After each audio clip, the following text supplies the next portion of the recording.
Hello, one and all. This is Luckless Lovelocks. Welcome back to 999. Let's find out what experiment Santa is talking about. Santa suddenly stopped.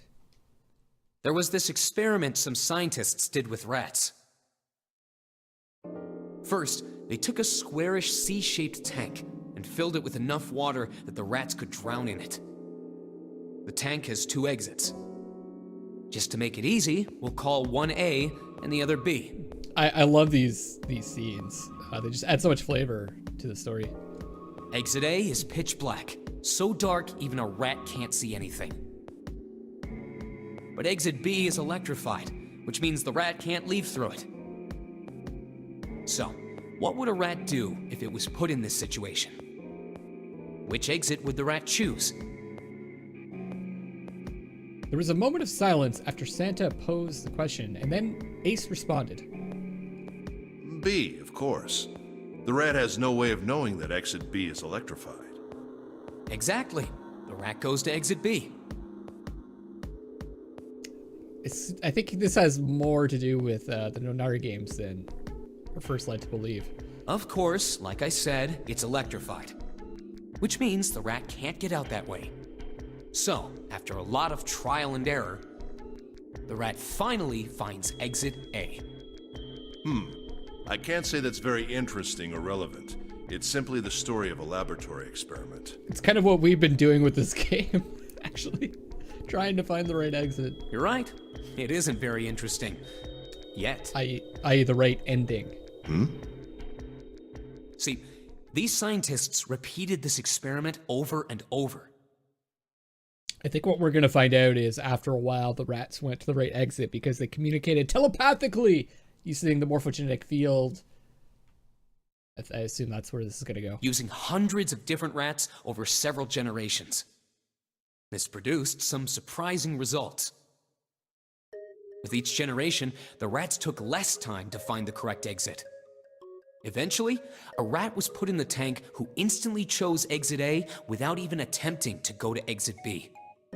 But that wasn't the most impressive part. So then, guys, you guys have all played this game before. How come you didn't, like, telepathically lead me to the right path? The same experiment was conducted in another laboratory, far from the original one, with the same results. Probably because the comments are off. No, on second thought, the results weren't really the same. The rats in this second experiment began the trials with significantly faster times than the first rats in the initial one.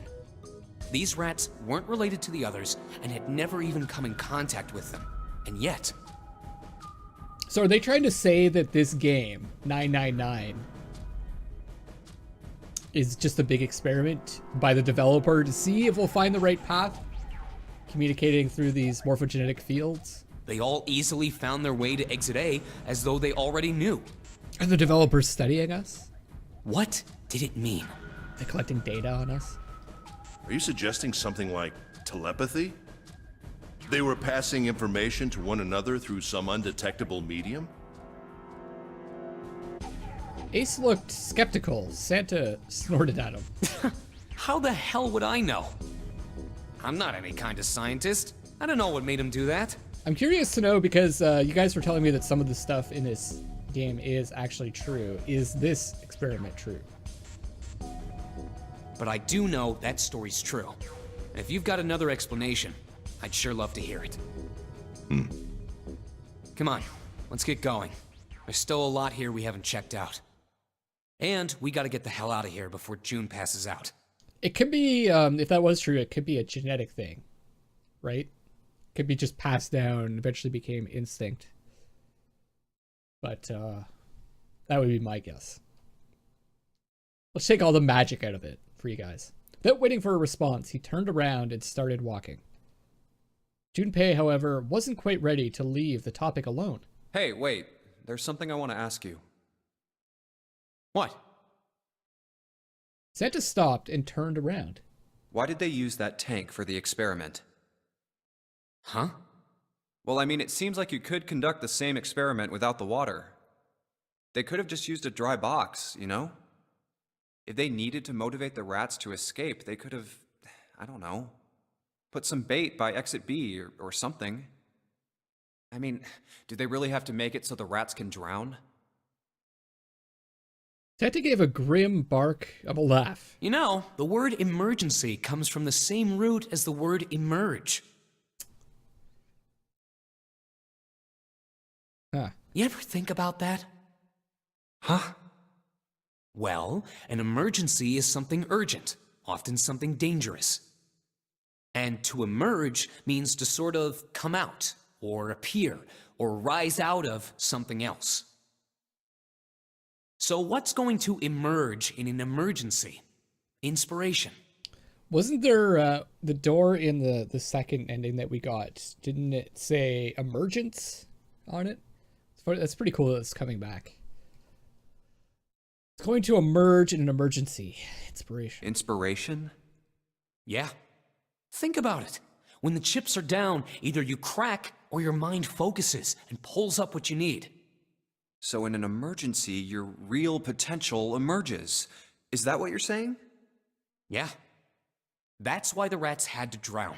They had to be in danger. There had to be an emergency for inspiration to emerge.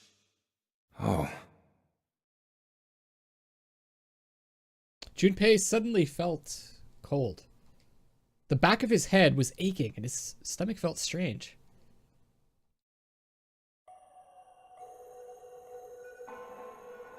That's it. Okay. So I need to go through A. That was kind of cool. I like that story. I like that experiment. It's it feels very relevant to this game now that I've experienced a few of these endings.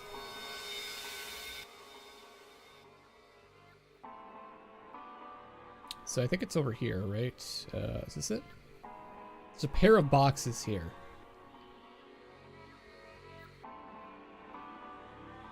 Or wait.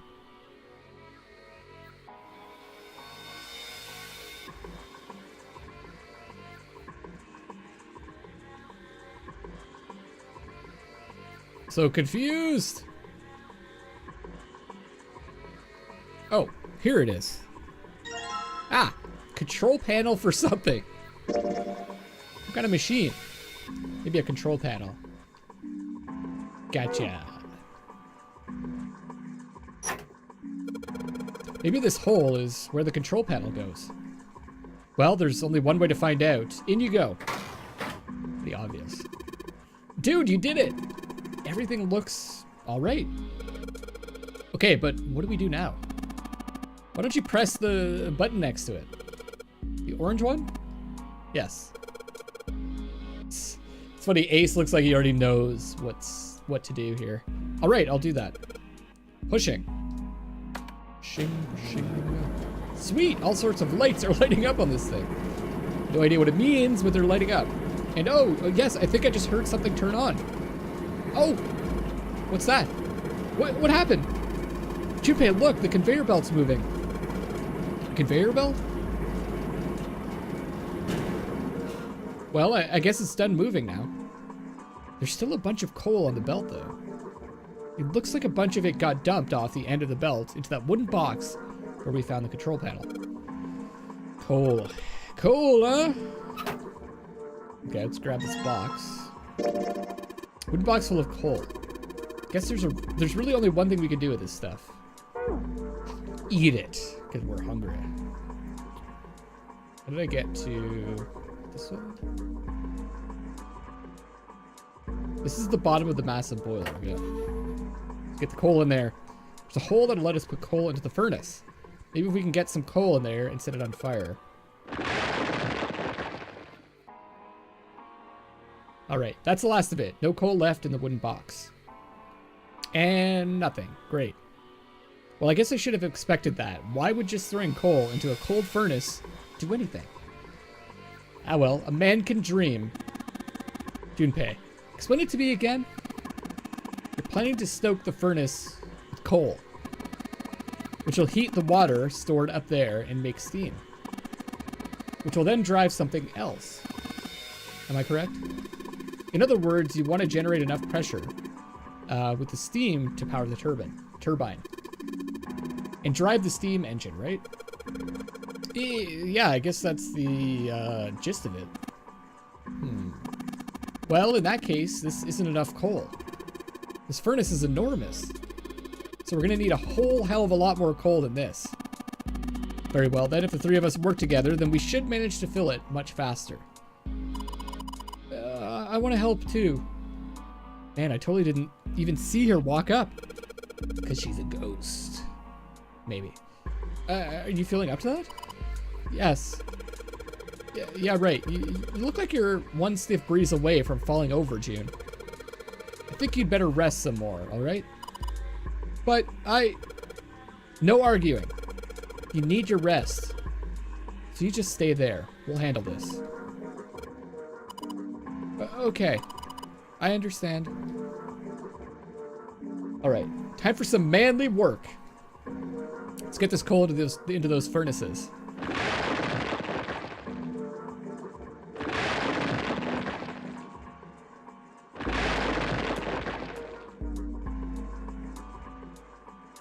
Man, this is a lot of work. Alright, I think this should be sufficient. Alright, now we just gotta light it. Junpei, hand me your matches. What makes you think I have matches? I see. Then how are we gonna light it? Perhaps there's a device nearby that will allow us to remotely ignite the coal. Let's take a look, shall we? Some sort of ignition device, huh? Think I know where it is.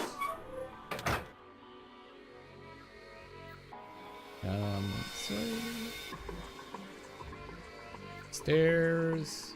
Pull this. Ah, see, this is no longer orange. Is this? I think it might be. It probably is. I think this is how we might ignite the furnace. That means that if we move that thing down. All right, let's do it. Here we go. Hey, Junpei, Ace, look at this. There's big gears turning under the boiler here. Oh. Oh. Interesting. The gears. They're spinning. What the hell are you guys waiting for? Let's start looking. I think there was something in them. The gold disc. It has a number of lines engraved on it. I can make out 3 colors here, red, blue, and black. I wonder what they mean.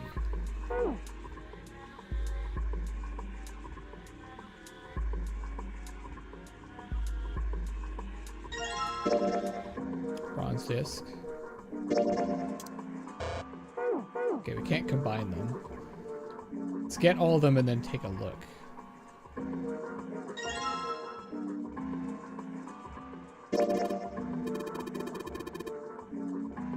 The red ones really stand out. Yeah, I was gonna say it kind of makes like a sun. The red ones, huh?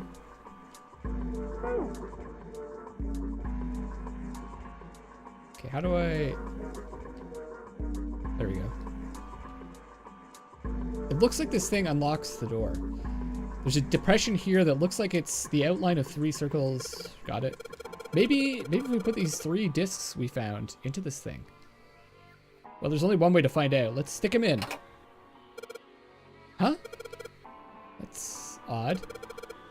Nothing's happening. Maybe you're, I don't know, putting them in the wrong places? Perhaps you have them facing the wrong directions? Perhaps you should rotate the disc to make some of the lines connect to one another. Well, no harm in trying. I think I kind of got that idea. I didn't really need it explained to me. It's interesting that some of the puzzles, I guess they're all pretty well explained. I just made like some basic errors in some of them. Some of them are, I feel like, are over-explained though. When the white arrow is pressed, the discs are switched. Please note when the discs are switched, the angles for the discs are reset.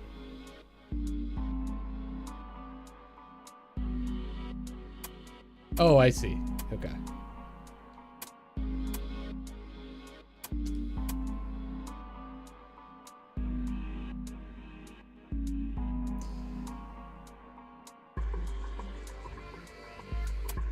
So let me I'm trying to think how this is all gonna line up.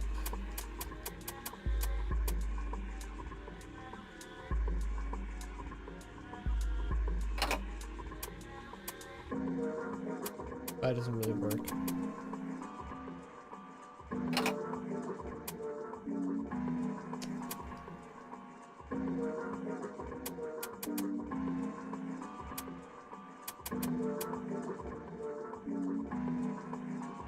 I think this one's going to be... Oh, whichever one's in this position will always be on the top. Okay.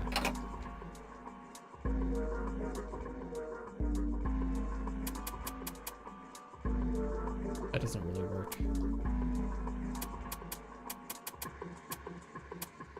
Either does that. No.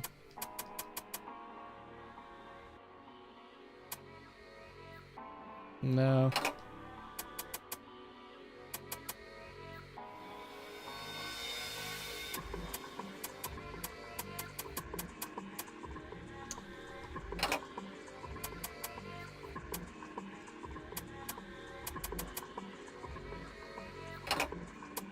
I'm gonna kind of play around with these till something makes sense.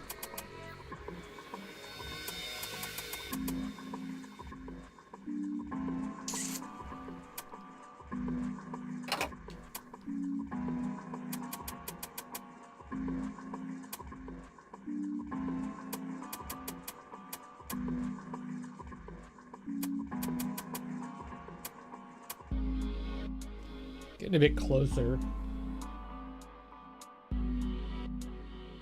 Okay, if we look at the black and the blue, it's got to be a tip also.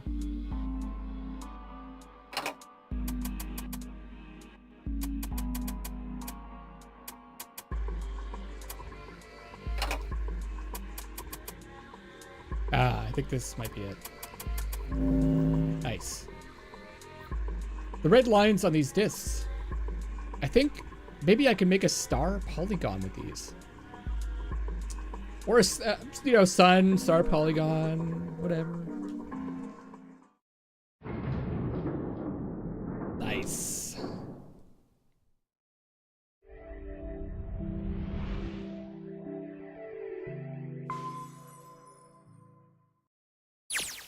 Yes! The door's open! I like how the voices have a bit of an echo because we're in like this larger room. Given the circumstances, Junpei's happiness was certainly understandable. Ace seemed to share his excitement. All right, Junpei. Why don't you go get June now? Santa and I will keep an eye on the store. Santa snorted. Why do we need to do that? Even if it shuts, we know how to solve the puzzle now. We could just open it again. Well, I suppose that's true. Shall all three of us go and collect June then? Nah, I'm cool. I'll let Junpei handle it.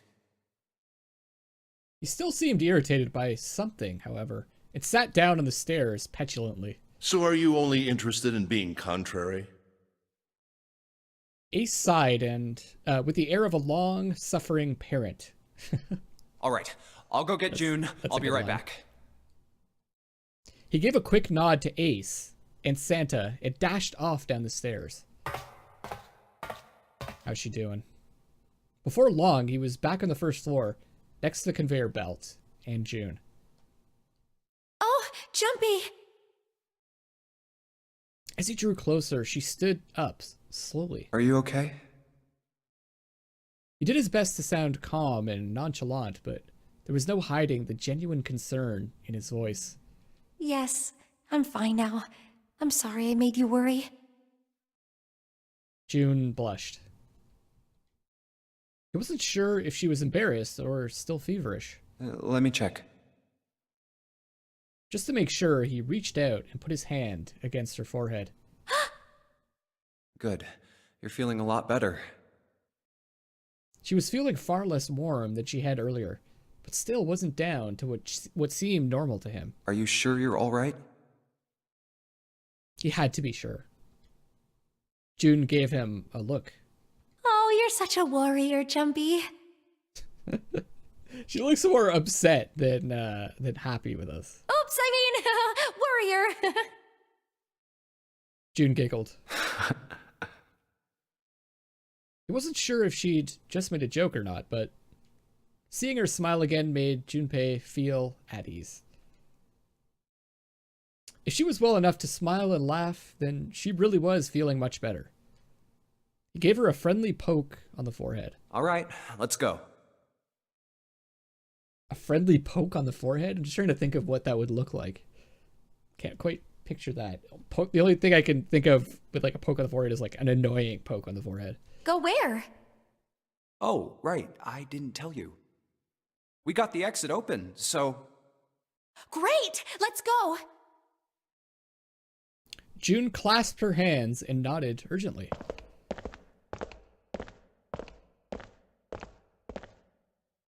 They headed back to the exit, but on their way they found... Oh, it's... Santa? Santa was sitting on the stairs. He was, however, holding something in his right hand and staring at it with a strange expression. What is this? Junpei and June slowed down and finally stopped in front of him. What are you looking at? Santa answered without looking up, his voice quiet. It's a photo. It's my sister. Yes, we're getting some info about Santa. I was hoping we'd learn about Santa and Ace, because we don't know much about them. Trying to think. Yeah, I mean, we found out a bit about the past of, I think, all the other characters. Just these two we don't know much about. Sister? Santa, you've got a sister? I wonder if she was one of the ones that was kidnapped. Santa simply nodded. Yeah. Kid was cute as a button. June cocked her head, confused.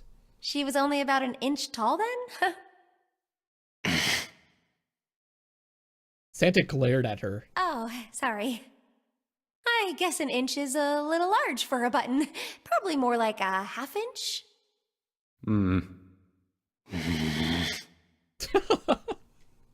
Santa didn't smile or laugh. Sorry. Why are you looking at it? He simply turned back to his picture and spoke. I was her Santa Claus. Wait, what? This sudden revelation took Junpei by surprise. He had no idea what Santa meant. He glanced at June, who shook her head.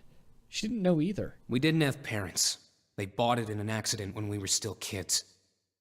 So, orphans. So I had to be like her dad. And that meant that I bought her Christmas presents every year. On Christmas Eve, I'd leave the present next to her pillow. And the next morning, she'd come running into my room with this big smile. Look, look, Santa left me a present. He got me that doll I really wanted. I'm so glad he got my letter. She was always so excited. I was the one who told her to write those letters. I'd say, write down something you want and mail it to Santa. The address I gave her was somewhere in Northern Europe that doesn't exist. Anyway, she'd write the letter and stamp it and send it out. We all know Santa lives in the North Pole. She knew the whole time. He wasn't fooled. And then a few days later, it'd show up back in her mailbox marked address unknown. I'd open the letters before she figured out they'd been sent back. Once I had the letter, I'd go around to a couple stores with some money I'd saved up over the year and buy her the stuff she'd asked for. It took a lot of saving, but I managed to buy her presents every year. Makes you wonder, like, why such a... Why did he go so crazy in that other ending? Huh. Junpei was silent. He could think of nothing to say. Unless maybe he's still taking care of her and just, you know, needed to get out to save her. Huh. Or to take care of her. June looked down, uncomfortable. The wall next to him suddenly groaned. Either he hadn't heard the sound or didn't care. Santa kept talking. But one year, her letter was different. She didn't write a list of toys she wanted or anything like that. Instead, it said, I don't want any presents this year. Instead, I want you to make my wish come true. My wish is that we'll be happy like this for a really, really long time. That was it. Nothing else. But I couldn't make that wish come true. Some Santa I am. Santa looked sad. Junpei had never seen him look sad before. He wasn't sure he liked it. Junpei decided it was probably best not to ask Santa any more questions. But What happened? June glanced up at Santa quickly as she spoke. He answered, but only with an effort. She died. She was killed 9 years ago. She was one of the ones that died in the experiment, Oh. I'm gonna guess. There was nothing Junpei could say. His heart felt like a great lump of lead. June bit her lip and looked away. Her face was pale. All right, let's go. Santa stood up suddenly, his downcast demeanor gone. He shoved the picture back in his pocket and headed back up the stairs, taking them 2 at a time. Huh? Junpei and June looked at one another. There was nothing they could think of to say. Hey, what are you two doing? Let's get moving, come on! I love the, doe-eyed look. Santa's voice echoed across the room above them, Let's go. like a deer in headlights. Yeah. They nodded and followed him quickly up the stairs. Ace was waiting for them at the top. He was leaning against the handrail. He looked very tired. Oh, you're finally back. The door had shut, but it wasn't cause for concern. Sorry we took so long. Junpei quickly solved the disc puzzle a second time, and the door opened once again.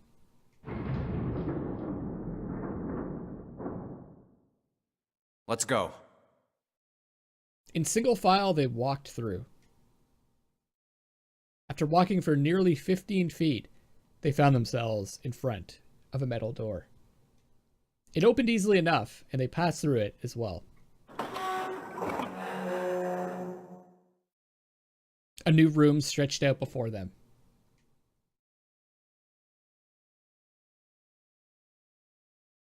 Huh. Is this a warehouse?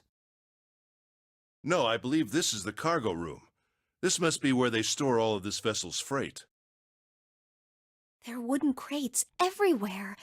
I wonder how old they are. Junpei, Ace, and June had stopped unconsciously, pausing to take in their new surroundings. Santa's voice broke through their momentary trance. Well, we probably ought to start with finding the exit, right? Let's get going!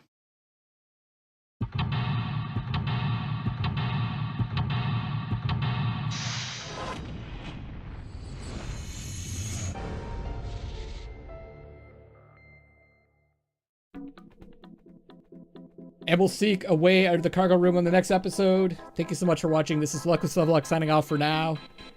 Oh, that's interesting. There's like numbers over here. Anyways, I love you all.